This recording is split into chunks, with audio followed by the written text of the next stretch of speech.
Bonjour à tous, on va enchaîner parce qu'on a déjà un petit peu de retard. Un tout petit peu. Alors réveillez-vous parce que maintenant on va parler de la jeunesse. Donc je veux entendre un oui dans la salle. Merci la jeunesse. Bonjour à tous. Donc nous, notre table ronde s'intitule « Comment former et employer la jeunesse africaine pour répondre aux défis du continent ?» Moi, je suis Élise Comarteau. Je crois que j'ai été choisie parce que j'étais jeune. Et plus sérieusement, on l'a dit depuis ce matin, l'Afrique est le continent de la jeunesse. Je vais simplement dire deux chiffres pour ne pas introduire pendant trop longtemps. Mais 19,6, donc 19 ans et demi, c'est l'âge médian des Africains. Ça, c'était en 2017. La moyenne mondiale, c'est 30 ans, hein, donc vous êtes bien en dessous. Et à l'horizon 2050, plus de la moitié de la population du continent aura moins de 25 ans. 35% des jeunes dans le monde seront africains. Donc cette proportion n'était qu'à 15%, donc l'Afrique est le continent de la jeunesse, avec donc une diaspora très importante, on ne va pas revenir dessus. Cette jeunesse, et c'est le thème aujourd'hui, a besoin d'être formée et employée pour pouvoir rayonner. Elle vient parfois le faire en France, mais elle peut partir aussi ailleurs. Les chiffres que j'ai trouvés m'ont étonnée, mais pas tant que ça. Pour donner qu'un seul exemple, par exemple, sur le nombre des étudiants étrangers en Chine, qui augmente de 35% par an, un étudiant étranger sur 10 vient du continent africain. Donc c'est important de savoir, cette jeunesse africaine, cette richesse, cette pépite, on ne peut pas non plus la formater. On ne peut pas la mettre à notre sauce, on peut la former et l'employer, mais elle reste, elle, avec toute sa richesse. On m'a souvent dit qu'on ne peut pas partager les connaissances si on n'est pas capable de boire autant de paroles que de les distribuer. C'est ce que je vais essayer de faire avec vous cet après-midi. On va commencer par présenter rapidement donc, les intervenants. Monsieur Didoué à côté était déjà là ce matin, donc si on a besoin de lui, il est devant. On ne va pas mettre d'autres personnes sur le canapé ou les fauteuils. À ma gauche, il nous vient donc du Cameroun, c'est un confrère, puisque c'est un journaliste aussi, Jean-Célestin Edjangué, qui est consultant en médias et en communication et qui est auteur de nombreux livres, notamment sur la jeunesse. En 2013, il avait écrit « Afrique, que fais-tu de ta jeunesse ?» Il en a sorti beaucoup d'autres, on en parlera ensemble. Bonjour, merci d'être avec nous. Place aux femmes, parce que c'est important aussi, on les a entendues moins tout à l'heure. Esther Broukwakou, vous êtes diplômée de l'Institut national polytechnique et de master de marketing et management en Côte d'Ivoire. Vous êtes venue faire ce qu'on dit une certification à HEC Paris. Et vous avez travaillé longtemps en stratégie et responsable clientèle en Côte d'Ivoire et au Mali. Et vous êtes directrice développement Afrique chez Nomade Éducation, qui est partenaire de cette conférence. Merci beaucoup d'être avec nous. Je sais que vous avez un train, et donc quand vous devez partir, on ne vous en voudra pas. Vous inquiétez pas. À ma gauche, le professeur Mohamed Najim, qui est professeur émérite à l'Université de Bordeaux. Vous êtes né au Maroc, vous avez été diplômé, vous me l'avez dit plusieurs fois, donc je pense que c'est important pour vous, docteur d'état des sciences à 27 ans à Toulouse, c'est très jeune. Et vous avez exercé donc 16 ans à Rabat avant de venir travailler avec de nombreuses grandes entreprises. Vous êtes le premier directeur de la première école d'ingénieurs informaticiens en Afrique. Vous avez reçu de nombreux prix, dont la plus haute distinction royale marocaine. Félicitations, bonjour et merci d'être avec nous. Nous avons aussi un autre confrère journaliste qui est juriste. J'ai entendu un de vos podcasts sur la Fabrique à Histoire de France Culture, c'était très intéressant. Vous êtes le professeur Alioune Badara Fall. Vous êtes donc professeur de droit public à l'université. Je ne me trompe pas, non? Vous me regardez avec des yeux bizarres. C'est ça, bon, ça va. Je ne suis pas journaliste. Non, pas journaliste, pardon, c'était simplement en interview. Et donc vous avez une revue qui s'appelle Afrilex. Ça va, c'est les bonnes informations? Oui, je ne suis pas trop mauvaise. Et vous êtes responsable d'un centre d'études et de recherche sur les droits africains et sur le développement, le CERDRADI. Un gros mot pour dire que vous vous occupez de tout ce qui est sur le juridique et le droit. C'est bon? Bonjour, merci aussi d'être là. Alors nous avons aussi Jean-Luc Faye, voilà, qui est à côté de moi, directeur exécutif Education, alors en formation continue, sur le campus de Talence à Kedge, l'école de commerce de Bordeaux. Et vous avez créé en 2007 l'école de commerce à Dakar et à Abidjan. Vous côtoyez aussi tous les jours sur vos campus les étudiants africains, donc vous connaissez aussi bien le sujet. Bonjour, merci aussi d'être là. Un de vos confrères et camarades, le professeur Jacques-Olivier Pesme, donc vous nous arrivez du Canada. où vous êtes directeur de recherche du pôle vin depuis 2 ans et vous avez enseigné longtemps à Kedge, vous avez même été directeur associé. Mais le lien avec le débat aujourd'hui, c'est que vous êtes vice-président du fonds Pierre Castel Agir avec l'Afrique. C'est ce dont vous allez nous parler. Bonjour et merci beaucoup d'être là. L'Afrique, c'est aussi une jeunesse qui fourmille avec des femmes motivées. On en a parlé tout à l'heure. Dernière participante à notre table ronde, Agnella V. Kwaku, vous arrivez vous de Côte d'Ivoire, on s'est eu aussi en arrivant de l'avion hier. Vous allez nous parler de votre parcours, vous êtes diplômée de Kedge aussi, c'est pour ça qu'on vous a mis entre ces 2 personnes évidemment. Et vous êtes spécialiste donc en ressources humaines, c'est ce que vous avez pratiqué pendant longtemps. Et à 30 ans et avec 2 enfants sous le bras, vous avez co-créé Agiloya Afrique, donc c'était il y a 3 ans.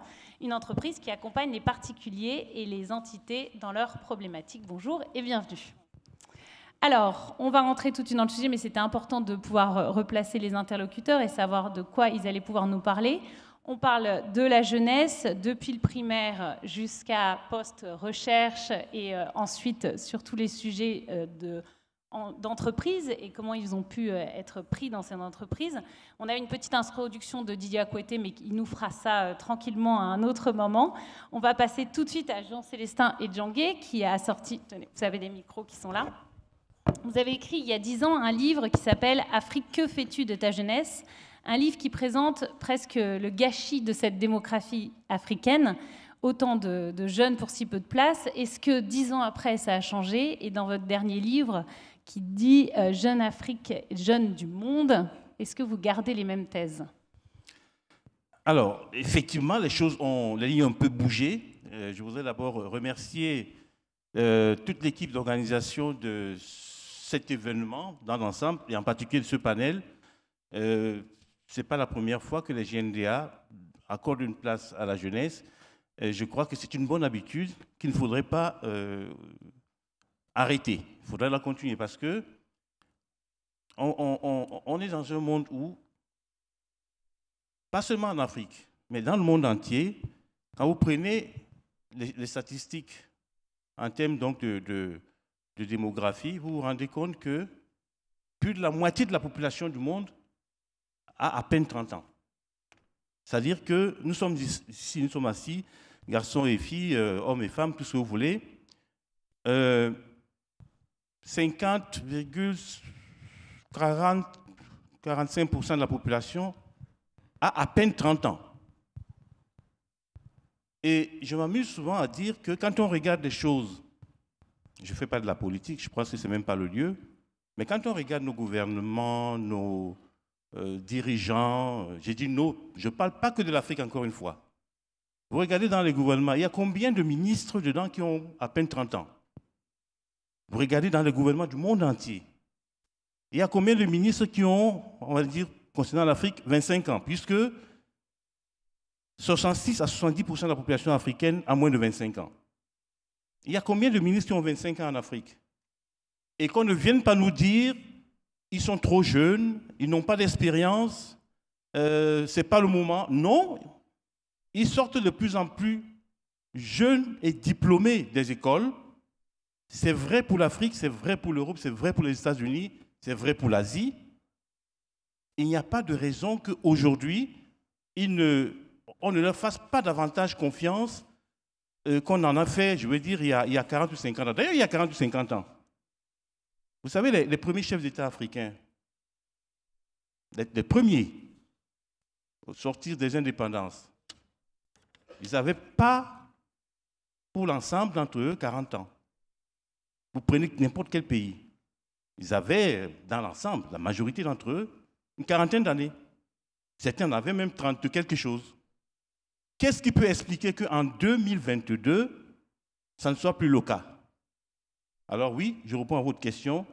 Il y a des lignes qui ont bougé, mais il y a des choses qui n'ont pas bougé dans le bon sens. Les choses ont bougé parce qu'effectivement, la jeunesse africaine, elle a compris que dans une société qui a l'air d'être bloquée, elle ne devrait pas attendre grand-chose. J'allais dire des acteurs politiques au sens noble du terme, c'est-à-dire ceux qui ont la gestion des affaires de la cité. Cette jeunesse est de plus en plus entreprenante. ils se tournent de plus en plus vers l'auto-entrepreneuriat. Et quand vous prenez le cas, par exemple, du numérique, vous vous rendez compte que cette jeunesse africaine est très bien partie pour être, dans les 10-15 prochaines années, probablement la jeunesse du numérique et faire de l'Afrique le continent du numérique. Donc, il y a des choses qui ont bougé dans le bon sens, mais il y a des choses qui n'ont pas bougé forcément dans le bon sens. J'allais dire, la balle est un peu au centre. C'est grâce au numérique, on le verra dans le pitch à la fin, une jeune qui vient de nous présenter son site internet. Ces défis de la jeunesse sont importants et Nomade Éducation, qui est représentée ici par Esther Broukwakou, a justement une nouvelle application. Vous rentrez juste d'Afrique, vous avez présenté cette application dans plusieurs pays. Comment ça s'est passé et justement pourquoi le numérique est l'un des défis pour la jeunesse africaine? Merci Élise. Bonsoir à tous, bonsoir à tous les organisateurs de ces journées, les JNDA, merci à tous les participants. Jusqu'ici, nous avons eu de bonnes interventions. Merci beaucoup. Et pour rebondir sur ce qu'il disait tout à l'heure, effectivement, il y a des bons points, il y a des mauvais points, mais le numérique, justement, vient apporter une solution à l'éducation en Afrique. Et avec Nomade Éducation, nous avons créé une application justement qui est disponible sur nos stores, donc sur Play Store, sur App Store, et qui vit même sans Internet. Et on sait qu'aujourd'hui, le problème d'Internet en Afrique, c'est un réel problème, tout le monde en parle. Et grâce à cette application-là, on rentre dans les milieux ruraux, là encore où on dit, voilà, il n'y a pas d'école, etc. Grâce à l'application Nomade Éducation, c'est des étudiants, c'est des jeunes, c'est du collège jusqu'à post-bac, des personnes qui peuvent repartir à l'école, qui peuvent se remettre à niveau, qui peuvent progresser, qui gagnent des points de moyenne en plus, etc. et qui nous le disent. Donc, comme disait Élise, j'ai fait 6 semaines, il n'y a pas longtemps, en Afrique, en Côte d'Ivoire, au Cameroun, au Sénégal, en Tunisie. J'ai appris pas mal de choses sur nos systèmes qui ont bougé, et dans le bon sens, j'ai envie de dire, parce que quand on était encore ici, quand on faisait des projections, on était encore en train de dire les femmes ne partent pas à l'école en Afrique, etc. Mais quand on est allé sur le terrain, on a appris que aujourd'hui, il y a l'école obligatoire, par exemple, et pour les filles et pour les hommes. Ça, c'est des belles progressions. On a appris voilà, que la révision, c'est quelque chose qui est entré dans les mœurs, qui est ancré dans les familles. Et tout à l'heure, la panéliste l'a dit, même quand elle se déplace, elle prend le temps d'appeler à la maison pour vérifier que ses enfants ont révisé, etc. Et grâce à cette application-là, justement, on peut suivre la progression des enfants à distance. Donc, l'enfant ne pourra pas dire, voilà, j'ai étudié juste pour le dire. L'application va montrer effectivement son temps d'études, en fait. Donc, est-ce qu'il a étudié 1 heure ou 2 heures? C'est marqué dans l'application. Et c'est un peu ce que je voulais dire. Aujourd'hui, le numérique vient apporter des solutions concrètes à l'éducation en Afrique, sans besoin d'Internet, juste un téléphone, parce que c'est des solutions sur mobile.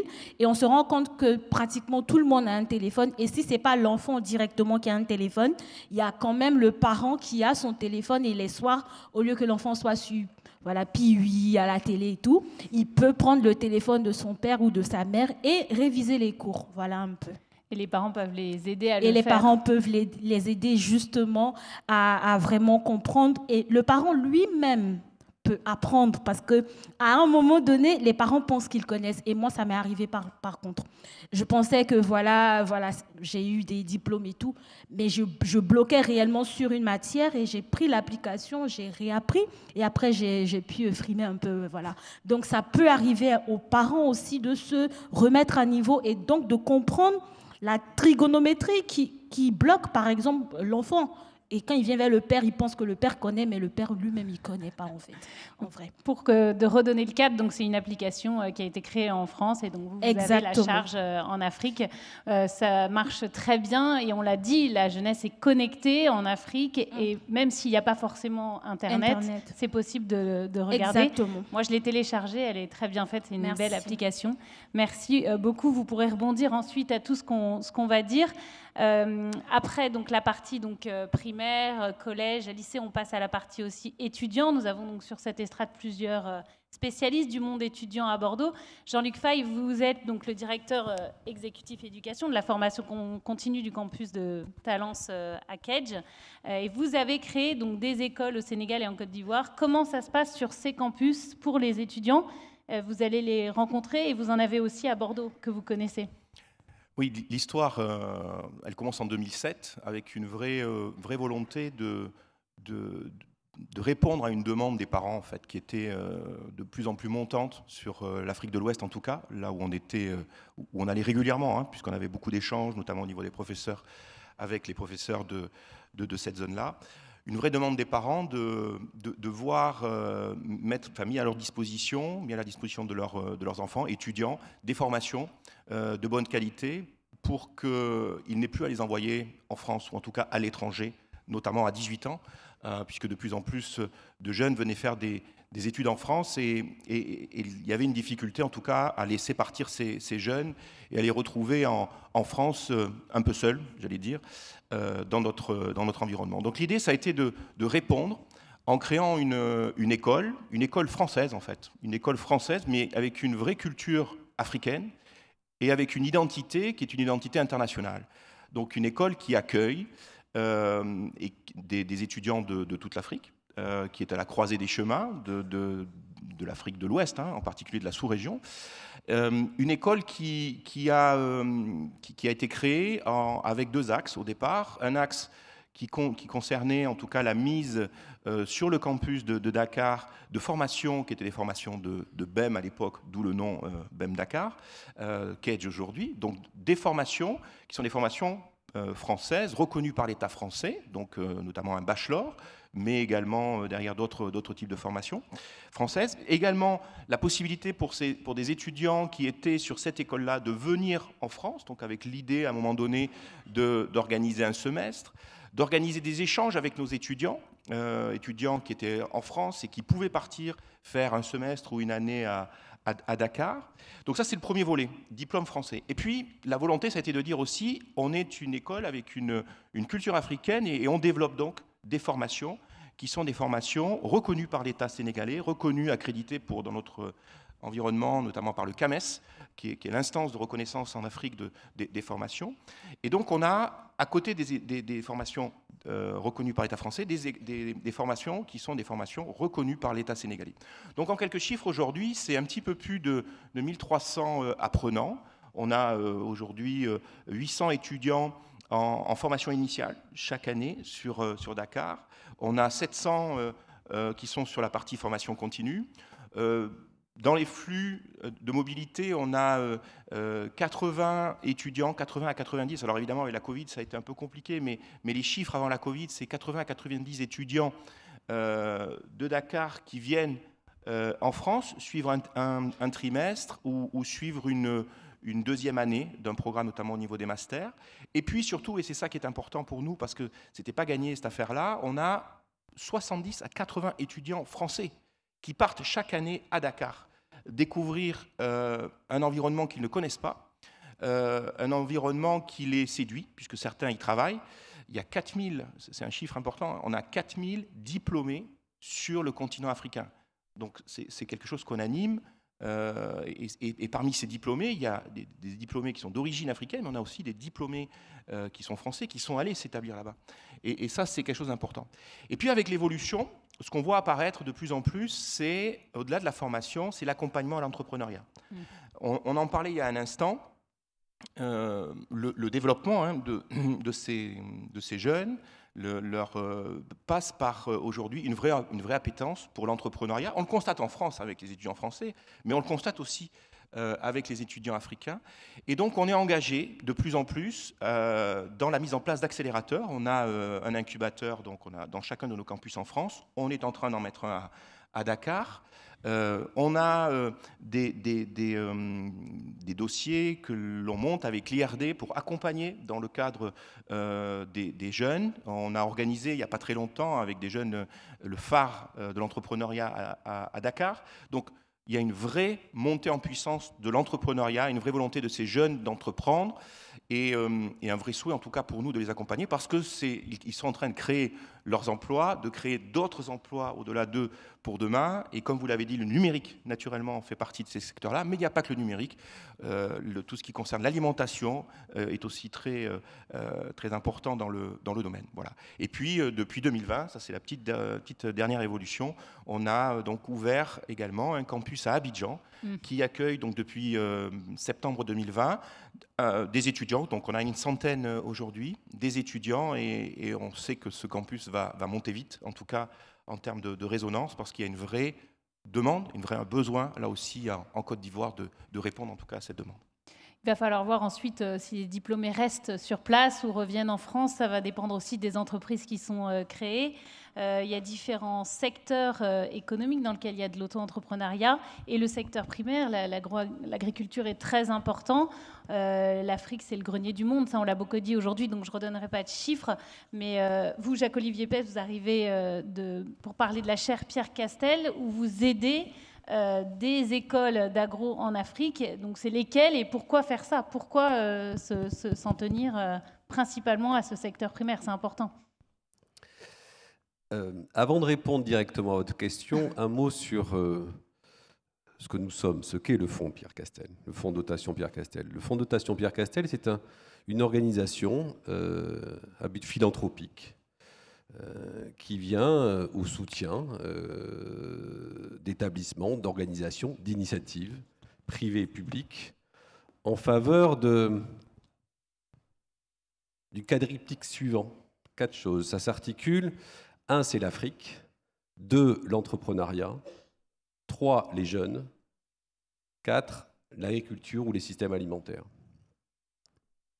Pourquoi un mot là encore, on connaît à Bordeaux l'activité de Pierre Castel dans le monde et dans le secteur d'activité du vin, et on connaît peut-être moins, pour les Africains c'est beaucoup plus courant et commun, son activité en Afrique. Et en fait, l'histoire de cet homme, entrepreneur, il y a maintenant plusieurs décennies, quand il a commencé en Afrique, résonne aujourd'hui dans l'action que je viens d'écrire, qui est celle du Fonds. La chaire Pierre Castel, c'est une des traductions des activités du Fonds, avec la volonté donc de s'impliquer auprès des jeunes, auprès d'un secteur d'activité, secteur primaire, l'agriculture ou les systèmes alimentaires, et auprès, pour l'instant, de 2 pays, 2 institutions, demain de nouveaux pays, nouvelles institutions qui vont nous rejoindre. Et voilà, nous avons décidé de créer avec la coopération active, très impliquée de Bordeaux Sciences Agro, remarquable, et de créer ce programme original. Jean-Luc parlait tout à l'heure de l'aventure à Kedj, de BEM Dakar. Là, c'est une initiative évidemment différente, mais ça s'inscrit un peu dans la même logique, qui part d'une réflexion sur, d'un point de vue pédagogique, d'un point de vue transmission des apprentissages et d'un point de vue accompagnement vers la professionnalisation, qu'est-ce qu'on pouvait faire de nouveau.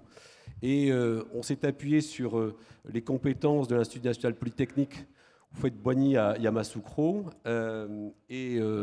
dont vous êtes une belle illustration, et puis de la FASA à l'université de Tchang au Cameroun. Et nous avons créé ce triptyque entre BSA et ces 2 institutions qui font un travail absolument remarquable. Maintenant, depuis plusieurs mois, on a sorti la première promotion, on démarre la 2e promotion, avec l'idée de proposer un stimuli auprès de ces jeunes qui veulent entreprendre dans le domaine de l'agriculture ou dans le domaine des systèmes alimentaires. Voilà. Mais c'est des partenariats publics-privés qui sont importants. Vous trouviez qu'il fallait en dire un petit mot quand même. L'association public-privé, on pourrait, j'imagine, tous ici en parler. Dans le monde d'enseignement supérieur, elle est très cultivée, elle revêt d'ailleurs diverses formes. Je crois que là, on est sur une combinaison de compétences, j'évoquais, sur des institutions universitaires, et je relisais le titre de cette table ronde, « Comment former et employer la jeunesse africaine ». C'est une question. Exactement. Ça renvoie à la question, vous parliez de la croissance démographique. au tout début de cette table ronde, ça renvoie à la question, et je pense qu'on va en parler, de la mise en place du dispositif adéquat pour répondre à cette croissance démographique et de savoir comment doit-on former ces jeunes. Mon collègue, le recteur de Tchang, qui parlait ce matin, m'indiquait hier qu'au Cameroun, il y a 8 universités publiques aujourd'hui et il y a 300 universités privées. Quelle question cela pose ? Quel type de système éducatif veut-on offrir aux étudiants camerounais de qualité avec tous les défis aujourd'hui qui se font jour en Afrique? Ça, désormais, Kedge, aujourd'hui, dans l'université pour laquelle je travaille, où les questions de la richesse, de la qualité de ce que l'on offre en matière d'apprentissage sont évidemment de premier plan, je pense que ce sont des questions fondamentales. On reviendra peut-être sur l'exemple du Canada à la fin, mais quand même, c'est une table sur les jeunes. J'ai envie d'entendre une jeune, Agnella. Donc vous avez justement créé votre entreprise. Vous vous définissez avec 3 mots que j'ai bien aimés et qui représentent peut-être la jeunesse dans son ensemble, d'ailleurs pas forcément africaine. Courage, obstination et résilience. Est-ce que ça peut vous définir et définir surtout les défis de cette jeunesse ? En tous les cas, je le crois. Donc déjà, bonsoir à toutes et à tous. Bonsoir Élise, merci pour l'invitation. Vous savez, il y a 2 choses en fait qui m'ont motivée à entreprendre parce que ça n'était pas en toute transparence pour moi un rêve. Je me rends compte sur ce fauteuil de Kedjin, je crois qu'on n'a pas fait exprès. La première des choses en fait, c'était que j'étais quand même chanceuse de pouvoir avoir eu accès à une formation de qualité. Et j'ai vécu, on va dire, l'entrepreneuriat comme quelque part un devoir de transmission du peu que j'ai pu apprendre en quelques années. La deuxième chose, c'est lorsqu'il y a à peu près 8 ans, lorsque, comme ce soir, je suis face à une centaine d'étudiants, je pose clairement la question à cet auditoire-là de savoir combien d'entre vous ont un projet professionnel. Il y a 3 mains qui se lèvent. Et alors, à ce moment-là, en étant recruteur, en étant dans les RH, avec des défis qui sont multiples, avec une Afrique qui n'est pas la promesse de demain, mais d'aujourd'hui, de se dire, bon, il est temps de retrousser les manches et d'essayer de faire quelque chose. Voilà.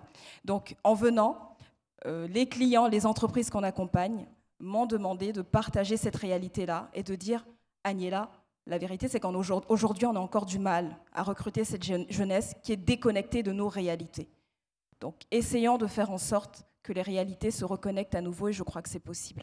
Vous disiez tout à l'heure aussi que le facteur humain était important pour vous, si ce n'est plus important que le reste. Alors oui, on disait en introduction ce matin, en discours d'ouverture, il manque des ponts, il manque des routes en Afrique, mais il n'y a pas que ça pour vous. Qui va construire ces ponts? Qui va construire ces routes? Je vais reprendre, je pense, 2 fois Tidjane Thiam, parce que ce qu'il a partagé résonne beaucoup aussi en moi. C'est quand la première chose, quand il dit, pour moi, un pays riche, c'est un pays qui a un capital intellectuel. La deuxième chose, c'est qu'on est bon en étant soi-même. Quand vous êtes face à des jeunes qui n'ont pas conscience de ce qu'ils sont, comment voulez-vous leur demander demain d'être bons et d'être performants? C'est un peu compliqué. Donc, avec Agiloya Afrique, qui est en fait une entreprise jeune, parce qu'elle a bientôt 4 ans, donc j'ai 34 ans, avec des jeunes qui m'accompagnent, parce que la moyenne d'âge, c'est 30-35 ans. Donc ça existe. On essaye vraiment, on essaie durement d'accompagner des problématiques d'entreprise, de trouver des solutions pratiques qui permettent d'avancer, de performer ensemble. Ça n'est pas facile, mais c'est possible, à force de volonté et d'être entendu pour porter en fait ce message et faire en sorte qu'on s'épanouisse et qu'on accompagne en fait cette croissance. C'est dans l'intérêt de tous, en vérité. Donc via des bilans, mais des bilans de compétences qui sont des compétences surtout comportementales chez des jeunes, via des accompagnements pour reconnecter ce qu'on va apprendre, ce qu'on va imaginer retrouver en entreprise et la réalité, et être opérationnel, parce qu'en vérité aujourd'hui c'est encore un peu compliqué, et la conscience de ce qu'on est véritablement pour trouver sa place. Et oui, je dirais mettre du carburant dans le véhicule, en fait, et puis se dépasser chaque jour en se disant, avant tout, je le fais pour moi. On reparlera sans doute ensuite de votre création d'entreprise qui n'a pas été facile parce que ça a été fait dans le cadre d'une diaspora dans l'autre sens. Vous êtes reparti au pays, on reviendra peut-être. Mais avant, comme pour finir en fait le premier tour de table, on est parti du primaire, collège, lycée, post-bac, etc. On a aussi la recherche qui est sur ce plateau, sur cette table ronde. Place aux universitaires. Professeur Mohamed Najim, vous êtes un ancien étudiant toulousain, vous avez donc fondé un laboratoire de recherche à Rabat et aujourd'hui vous écrivez beaucoup sur la question de l'accueil et de la recherche en France. Vous trouvez qu'il n'y a pas assez de moyens, que ce soit pour les étudiants africains ou les autres? Si vous le permettez, je vais peut-être être un peu plus amont et je répondrai à votre question. Bien sûr, vous avez tous les droits. Bien, d'abord, merci pour m'avoir donné la parole et merci à l'audience qui reste aussi tard pour nous écouter. Je vais me prononcer sur des questions qu'on peut dire de souveraineté dans tous les pays à la fois en France et les pays africains, et en particulier sur la politique de la science et de la technique. Et je vais donner un certain nombre d'axiomes. Et après, je vais essayer de les illustrer. 1. La science et la technique sont une composante indissociable du développement économique. 2. Pour ce développement et pour aussi donner un espoir et des perspectives aux jeunes, il faut dégager des priorités nationales liées à l'économie. 3. Rattacher la stratégie de la politique et de la science aux plus hautes autorités de l'État. 4. Jouer la pérennité, c'est-à-dire sur la durée. Bien. Alors, je vais rebondir immédiatement sur une remarque qui a été faite par quelqu'un de plus éloquent que moi, qui est Lionel Zinsou, qui doit être à mon extrême gauche. Ce n'est pas dans le sens politique, mais c'est dans le sens de l'amphithéâtre. Et ce matin, à un moment donné, il faisait la réplique et en quelque sorte, il a eu une réponse presque un peu polémique pour mettre en boîte les représentants, je ne sais pas si c'est de la Banque mondiale ou du Fonds monétaire international. Et quelqu'un lui a dit, vous avez des matières premières, il faut les transformer ici. Et il lui a fait le parallèle avec les pays asiatiques et Lionel Zinsou a parlé à ce moment-là de la Corée. Et autant que je me souvienne depuis ce matin, si ma mémoire ne me fait pas défaut, Lionel aurait répondu, ces pays font face aujourd'hui à des investissements importants dans les infrastructures. Bien, mais je vais construire mon petit raisonnement sur ça. Sur la jeunesse. Pardon ? Sur la jeunesse. La recherche est faite par des jeunes. Des jeunes, à partir de 19-20 ans, ils font des projets.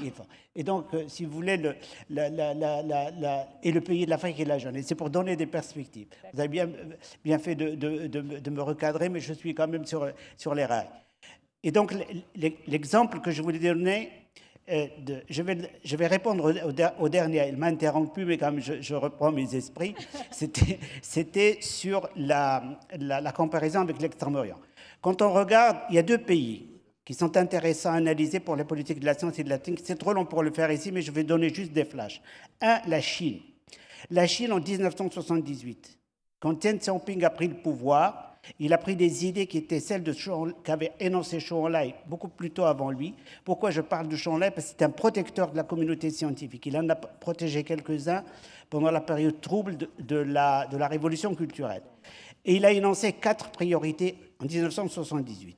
1, l'agriculture. 2, l'industrie. 3, la défense. Et le 4e point, c'est une stratégie de la science et de la technique. Et donc on voit les résultats que la Chine a obtenu naturellement sous la réserve du fait qu'ils ont utilisé beaucoup d'énergie, comme l'a souligné ce matin également Lionel Zinsou, mais à l'époque, on ne se posait pas le problème. Donc, si on ne dégage pas de priorité, il n'y a pas d'excellence, il n'y a pas de valorisation. Et je vais donner un autre exemple. Ce qui est un pays, c'est Cuba. Cuba est un pays qui n'a pas de ressources externes. Il est sous embargo, il ne reçoit pas un euro. Donc, ils doivent compter essentiellement sur leur énergie. Et Cuba, très tôt, a dégagé 1,2 de son produit intérieur brut pour la recherche. Et ils ne sont pas allés tout azimut, ils ont erré au début, mais après, ils sont allés vers le domaine des biotechnologies. Et aujourd'hui, Ils sont autonomes en matière de médicaments et en matière de vaccins. Maintenant, je vais donner un complément. Quand on regarde plusieurs pays d'Afrique, d'abord celui dans lequel moi j'ai exercé pendant 16 ans, qui est le Maroc, et d'autres pays, je donnerai l'exemple de la Côte d'Ivoire, l'exemple de la Côte d'Ivoire, l'exemple du Cameroun, et puis aussi du Bénin, parce que pour répondre aussi pour Lionel Johnson que j'ai cité à 2 reprises, dans les 2 pays, dans le cas par exemple du Cameroun, il y a eu à un moment donné un ministre de très grande qualité. Il était informaticien de très très haut niveau mondial. Il a exercé au Cameroun, il a été ministre de l'enseignement supérieur et de la recherche. Mais dans ce pays, je ne critique pas le Cameroun, je peux dire la même chose pour le Maroc, pour d'autres pays, sans politique, sans stratégie, finalement, je veux dire que le passage d'un ministre de si haut niveau ne sert à rien si on n'a pas une stratégie globale. Je peux donner aussi l'exemple de la Côte d'Ivoire. Mon ami Saliou Tourou, qui est un grand mathématicien spécialiste de l'analyse harmonique, a été ministre de l'enseignement supérieur et de la recherche. Bien, il a quitté le gouvernement, maintenant il s'occupe d'une grande université privée.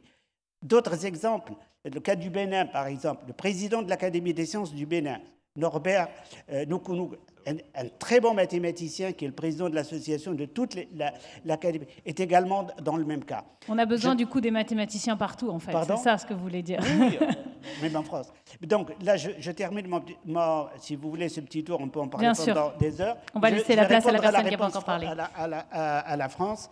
Vous savez, la France aujourd'hui a aussi... je suis bien placé en tant que membre de la diaspora pour connaître le problème français de la diaspora. Vous lisez la presse. Les 2 derniers prix Nobel qui ont été décernés en France ont été décernés à des Français de la diaspora. J'ai écrit une tribune qui a été publiée dans la presse il y a à peu près un mois, mais que je pourrais distribuer à travers les réseaux ici, où effectivement... je proposais un certain nombre de mécanismes et le titre de mon plaidoyer était « Reconstruisons l'usine à Nobel ». Donc vous voyez que le problème de la diaspora n'est pas un problème uniquement pour les pays de l'Afrique et on commence aussi à le trouver dans des pays comme les nôtres où j'exerce en ce moment. Voilà. Très bien, merci beaucoup. Dernière intervention quand même, que chacun puisse parler. Professeur Alioune Badarafal, on voulait aussi l'avis d'un juriste. Vous avez un micro? Oui, c'est bon. Moi, en tout cas, à l'école, j'ai étudié beaucoup les relations internationales et le droit en relations internationales et droit des contrats. Est-ce que pour former et employer la jeunesse africaine et répondre aux défis du continent, il faut aussi changer le droit? Est-ce que ça, c'est important pour vous? Voilà, je ne m'attendais pas à cette question. Ah bah oui, mais on ne s'est pas réussi à savoir au téléphone, alors du coup, je vous l'ai dit comme ça.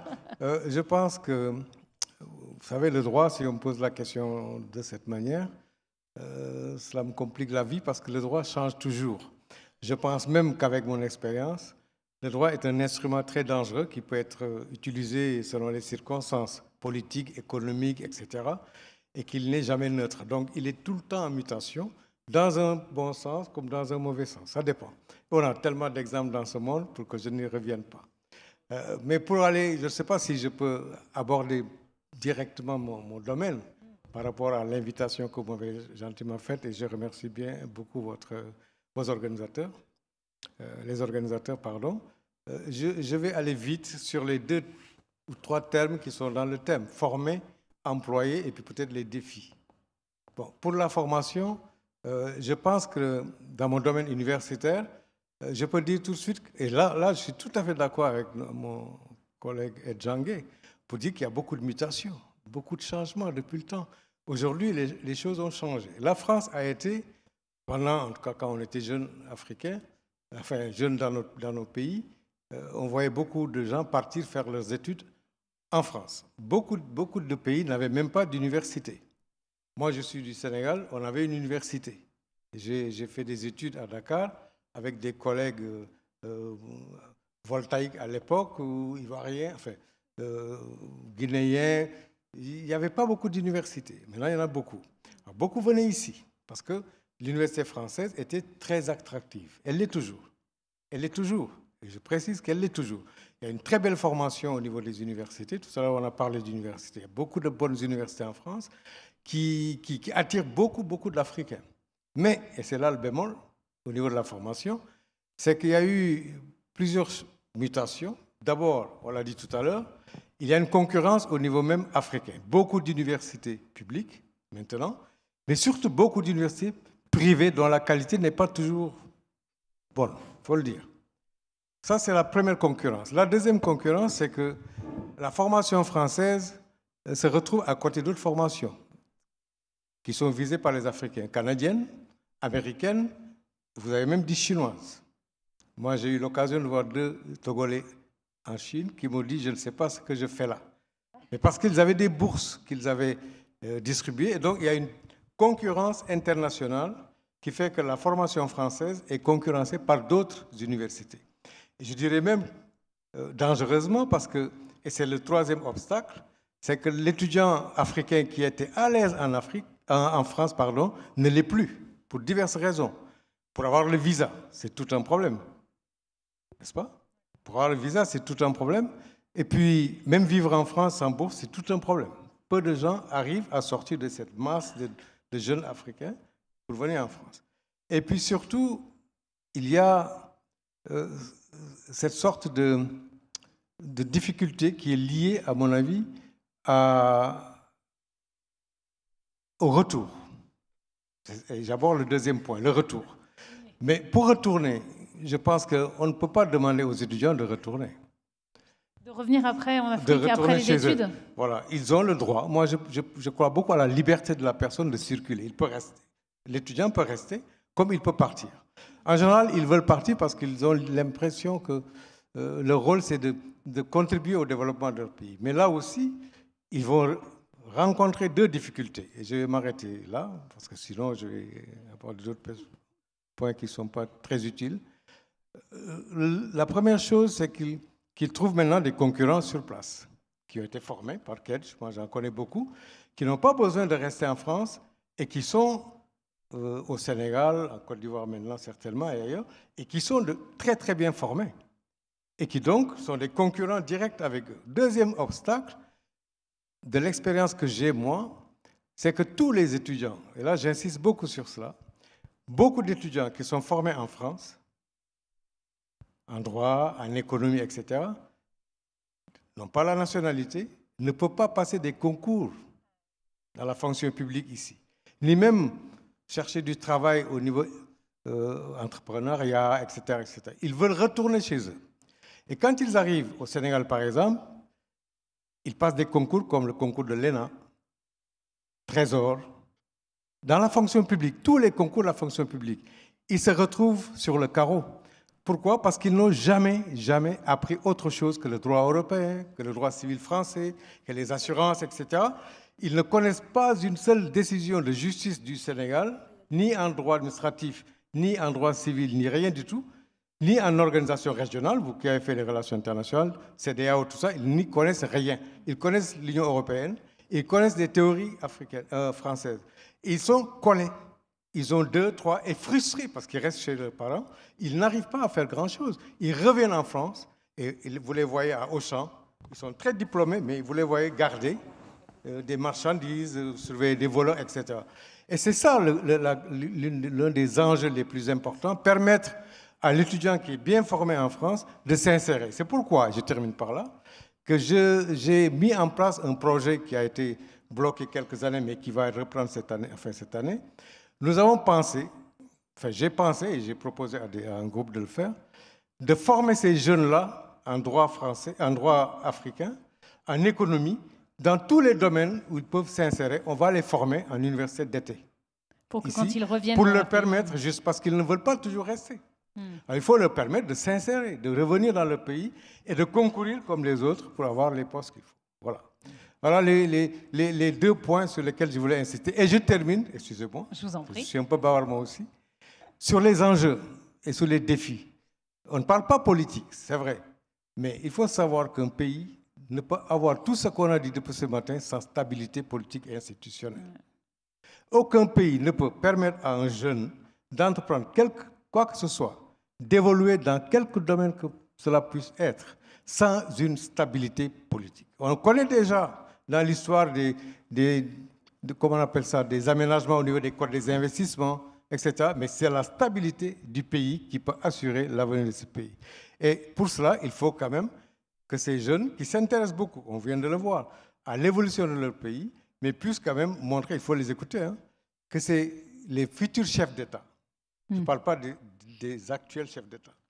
Que les futurs chefs d'État comprennent que les jeunes ont tout compris.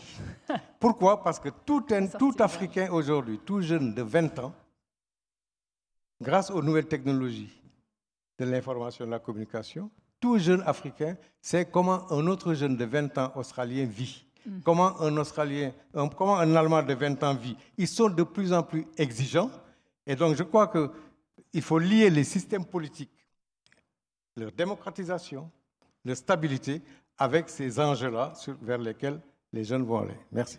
Merci. Jacques-Olivier Pes voulait je voulais réagir, mais on passe. Ah oui, on peut applaudir parce que chacun a pu parler et ça, c'est important. Je voulais réagir. On n'oubliera pas le pitch juste après, mais allez-y. Et faire le lien avec ce qui a été dit, parce que je crois que c'est un point très important. Dans la question qui est posée, je ressens toujours le débat sur tel qu'il a été formulé. La question des défis, vous en avez évoqué un, c'est celui de la stabilité. Ce matin, pour reprendre également des propos qui ont été tenus par Lionel Sanzou, il disait il faut absolument que cette jeunesse demain africaine soit investie pour contribuer à l'intérêt général.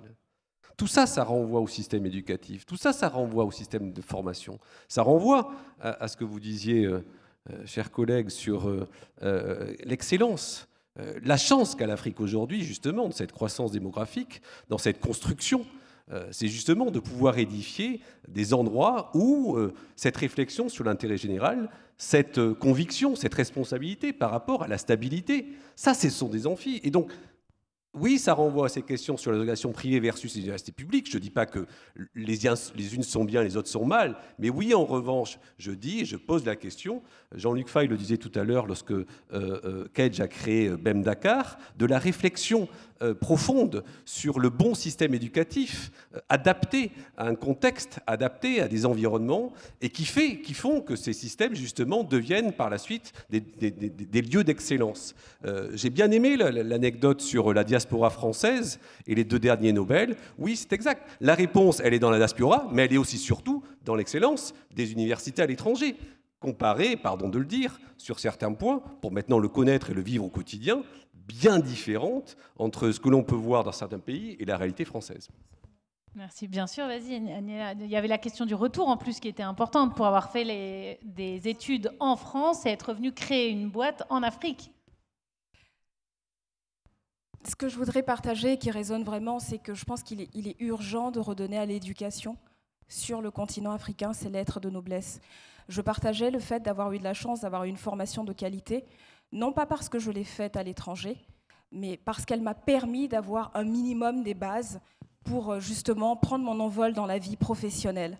Et je crois que c'est aussi le cas de mon père, qui est professeur en médecine et qui a aussi eu ces bases-là. Donc il est vraiment urgent de redonner à l'éducation ses lettres de noblesse.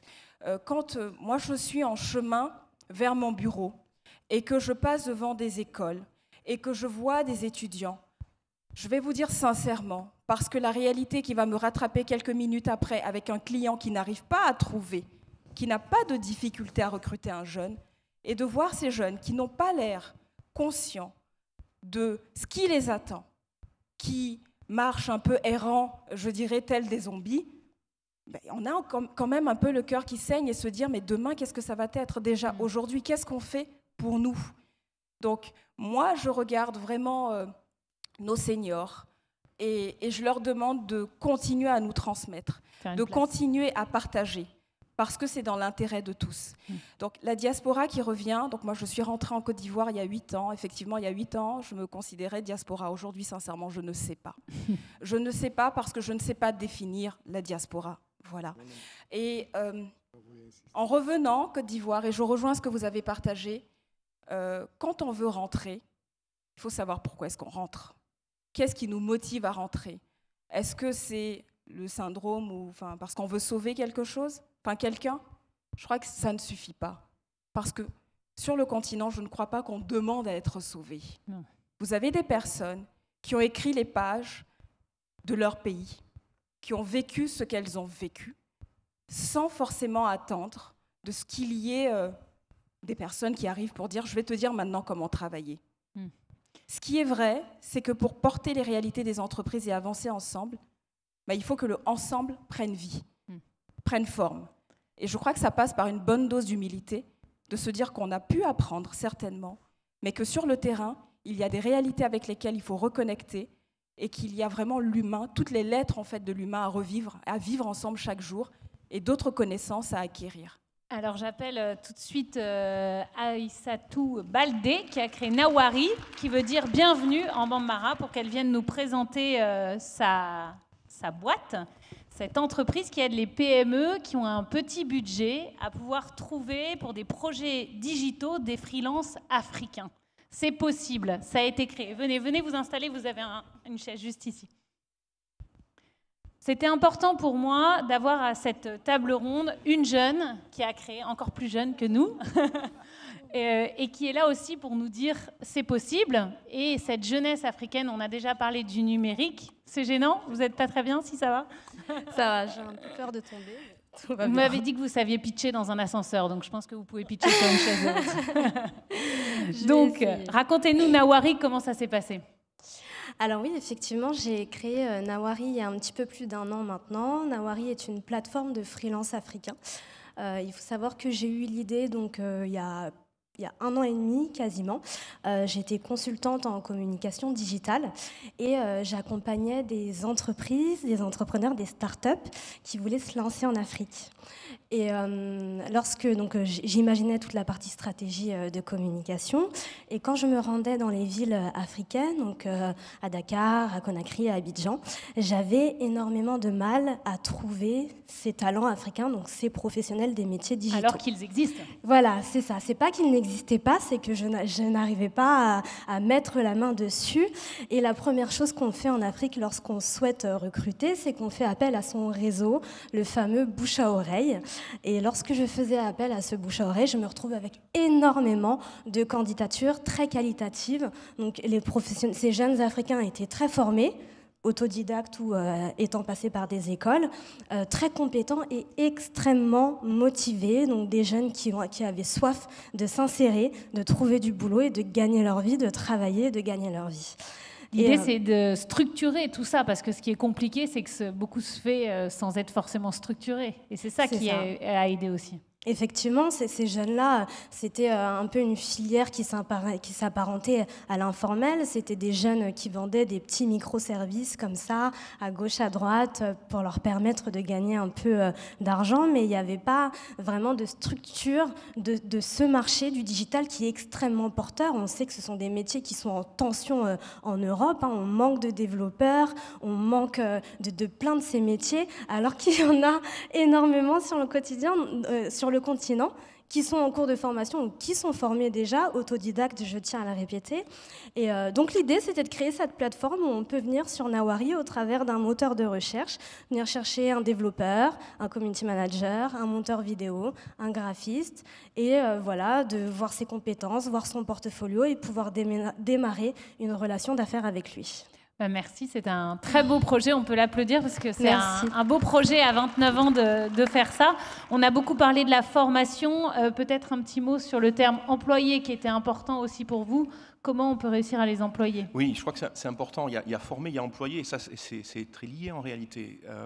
Le constat qu'on fait, c'est notamment les jeunes étudiants qui ont du mal à trouver des stages. On parlait qu'ils étaient décalés, mais pour pas qu'ils soient décalés, en fait, il faut leur faire une place dans l'entreprise à un moment donné, pendant leurs études. Il faut leur donner des missions, des vraies missions, des missions qui présentent un intérêt, des missions qui leur permettent de s'ouvrir, de se développer. C'est des choses qu'on voit en France, on a l'habitude de ça.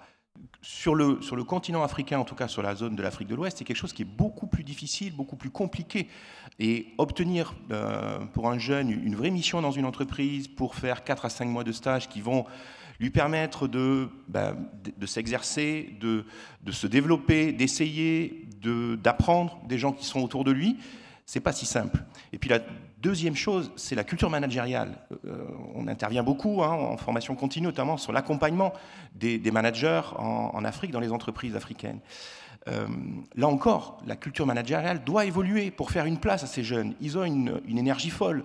Donc, c'est simple. Soit on va avoir des jeunes bien formés qui vont prendre la voie du freelance, de la création d'entreprises et qui vont laisser tomber finalement certains postes d'entreprise qui existent aujourd'hui et qui sont des entreprises solides qui évoluent, soit on leur fait une place à travers ce que je viens d'évoquer, c'est-à-dire des premiers pas dans une entreprise lorsqu'ils sont étudiants, et ensuite une culture managériale qui va évoluer, qui va être bien plus favorable à cette énergie, à la libération de cette énergie chez les jeunes, et là on va les voir arriver, et ils vont contribuer à la bonne marche des entreprises qui les emploient.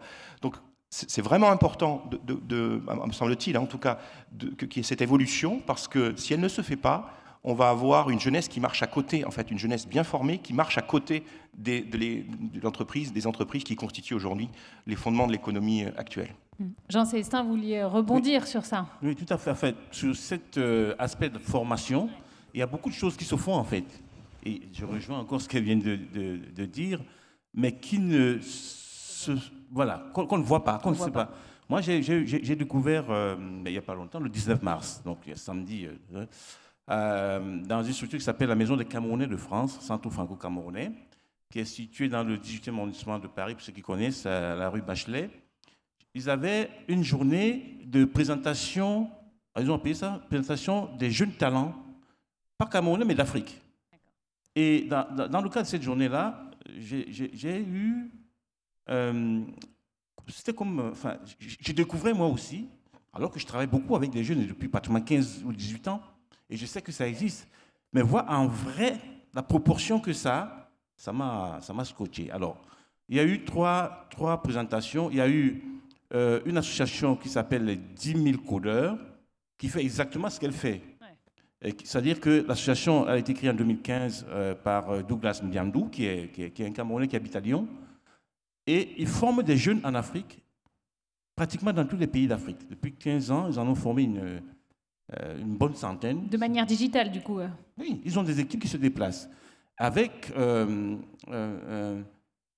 structuration très, très méthodique, bilan de compétences, quand ils rencontrent un jeune, savoir exactement le niveau, à quel niveau il est au niveau d'informatique, qu'est-ce qu'il veut faire. Ils forment des développeurs, tout ce que vous voulez. Donc, vraiment, c'est très intéressant. Et puis, il y a deux autres jeunes, d'ailleurs.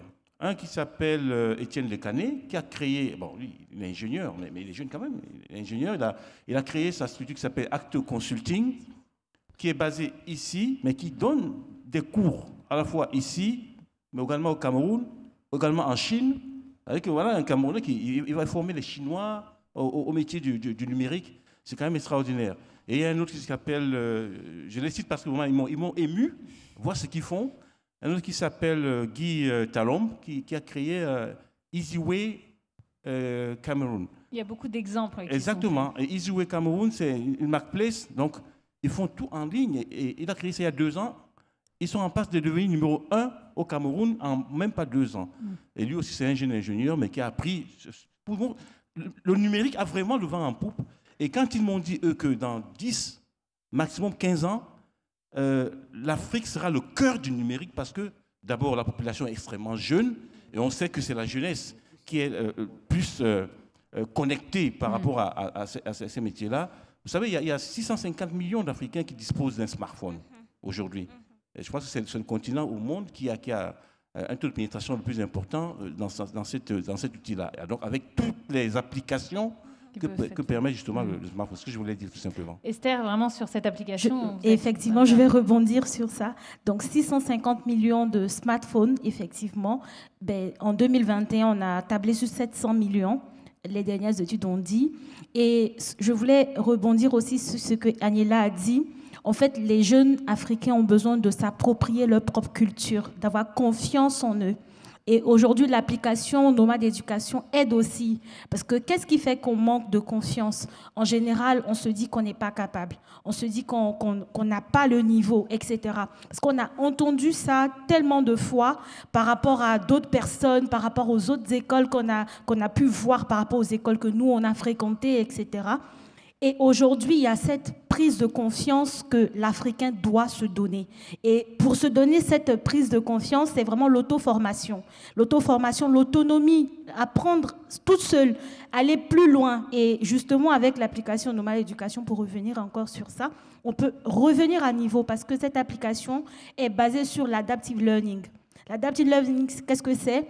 C'est vraiment revenir jusqu'où on a manqué une notion. Donc l'application te permet de revenir là où tu as un peu bâclé pendant les cours et grâce à l'application, tu reprends confiance et tu peux aller beaucoup plus loin. Et c'est jusqu'à post-bac, bac plus 4, bac plus 5 que tu peux te remettre à niveau avec des notions. Il y a des annales corrigées. J'entendais tout à l'heure un des intervenants qui disait qu'il y a des bourses pour la Chine et du coup, les étudiants se retrouvent en Chine parce qu'ils ont pris une bourse comme ça. Pourquoi? Parce qu'ils ont eu un bac plutôt bon, mais ils n'ont pas eu la bourse qu'ils souhaitaient. Et là, c'est ce que vous disiez. Qu'ils souhaitaient. Et aujourd'hui, avec un très bon bac, grâce justement encore à l'application, parce que tu as pris confiance en toi, tu as eu une bonne moyenne, tu peux décider de ton avenir parce que tu auras la bourse de ton choix. Voilà, donc je voulais dire aujourd'hui, les jeunes Africains ont besoin de reprendre en main leur destin, de l'orientation après le bac. Et ça, c'est important par rapport à toute la carrière. Parce que tous nos systèmes, malheureusement, sont basés sur le type de bac qu'on obtient.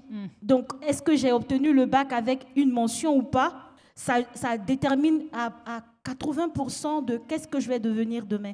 Est-ce que je vais pouvoir rentrer à l'INPHB comme nous, on a eu la chance, ou est-ce que je vais aller faire un BTS dans une école que mes parents auront payé, etc. Ça passe déjà par un très bon bac qu'on a eu. Premièrement, le bac, et après la main tendue. Donc, vous parliez des managers pour être capable d'être accompagné sur ça. Vous avez été très bien accompagné. On vous laisse juste le mot de la fin par une grande école de commerce française pour pitcher et pour réussir à monter votre boîte. Cette main tendue, c'est aujourd'hui peut-être la réponse à ce défi africain. Effectivement, Nawari, donc on a eu la chance d'être incubé à l'incubateur HEC depuis le mois d'octobre, ce qui nous permet de considérablement accélérer, d'ouvrir les structures, notamment à Abidjan. On a pu recruter notre première équipe. C'est vrai qu'il est nécessaire et important d'être accompagné, je dirais même plus d'être bien accompagné. On est sur des sujets qui sont particuliers, on est sur une démographie qui est particulière, qui est propre à notre histoire et qui nous sommes.